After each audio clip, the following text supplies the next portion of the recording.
This chart shows the distribution of wealth between the Ambani brothers in 2008. At the time, Anil Ambani was the sixth richest person on Earth. With a fortune of $42 billion, he had officially surpassed his older brother, Mukesh. Keep watching the data over the next 16 years.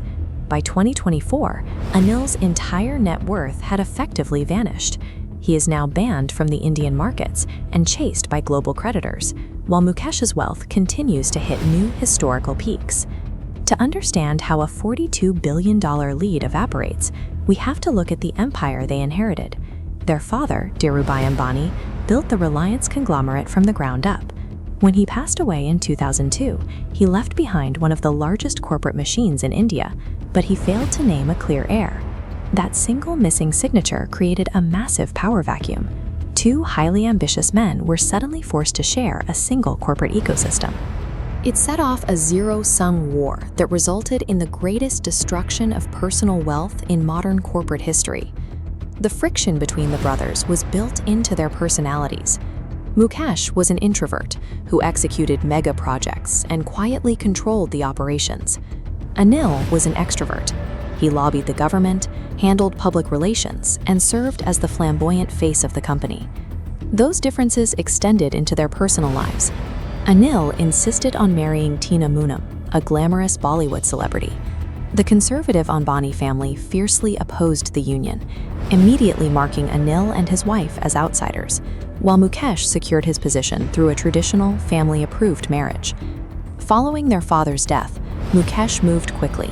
He populated the Reliance board with his personal loyalists. He restricted his younger brother's financial authority and explicitly mandated that the vice chairman, Anil, must report directly to him. Anil retaliated by breaking a core family rule, political neutrality. He secured an independent seat in the upper house of parliament by directly allying himself with the Samajwadi Party. This deeply public alignment with opposition politicians terrified Mukesh, who saw it as a direct threat to Reliance's broader business interests. The escalating corporate power grabs and personal resentments finally broke the company.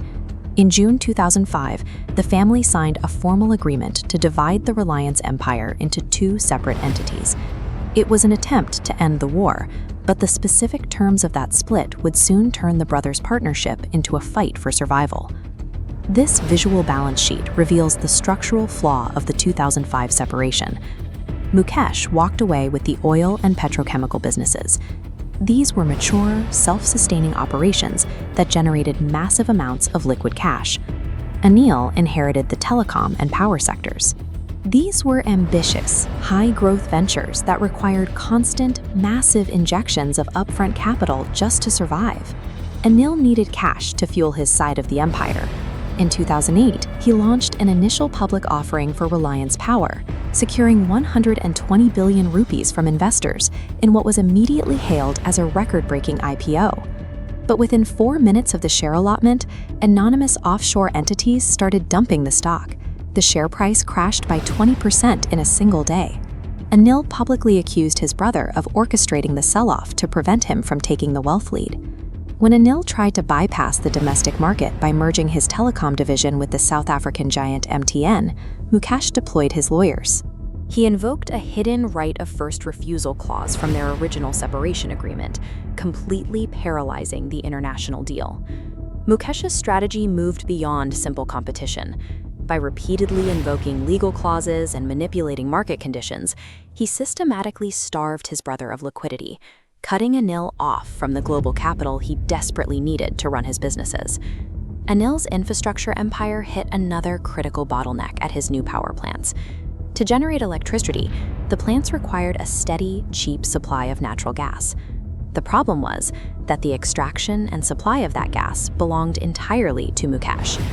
During the 2005 split, the family agreed Mukesh would supply the gas at $2.34 per unit. Mukesh refused to honor that price. The contract dispute escalated into a massive legal battle that pulled in the highest echelons of the Indian government. In 2010, the Supreme Court of India delivered a devastating ruling. They declared that natural gas is state property.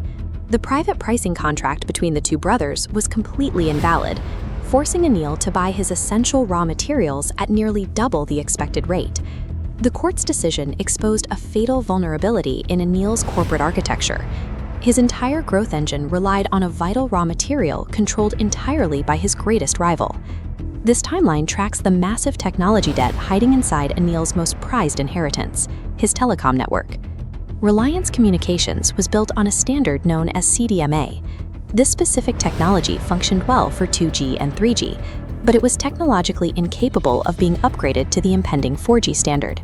To survive the shift to 4G, Anil had to swap out millions of individual SIM cards and entirely rebuild his network infrastructure. He accumulated 300 billion rupees in debt attempting this pivot, while simultaneously navigating interrogations over his alleged role in a national 2G spectrum scandal.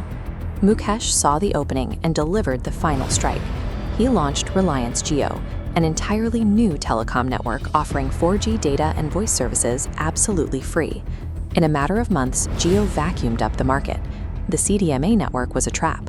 Mukesh used the brutal economics of a free 4G launch to pull the lever, turning Anil's telecom inheritance into an unrecoverable financial black hole. By 2018, the weight of those cash-burning businesses finally fractured the foundation. Anil's empire collapsed under 1.72 trillion rupees in debt. He faced severe defaults from domestic lenders and state-backed Chinese banks, effectively reducing his net worth to zero. The climax arrived when the telecom equipment company Ericsson took Anil to the Supreme Court over 5.5 billion rupees in unpaid bills. The court issued an ultimatum: pay the debt by the deadline or face direct imprisonment for contempt of court. Out of capital and out of options, Anil went back to his brother. Mukesh paid the bill. He kept Anil out of a prison cell, but the bailout served as the ultimate, humiliating proof of his total victory over the divided empire. Anil Ambani's collapse was not a matter of bad luck. It was the result of a corporate structure that relied on external funding rather than internal cash flow. In a battle for the same market, the brother who controlled the raw materials and the liquidity ultimately held the power to decide if the other survived.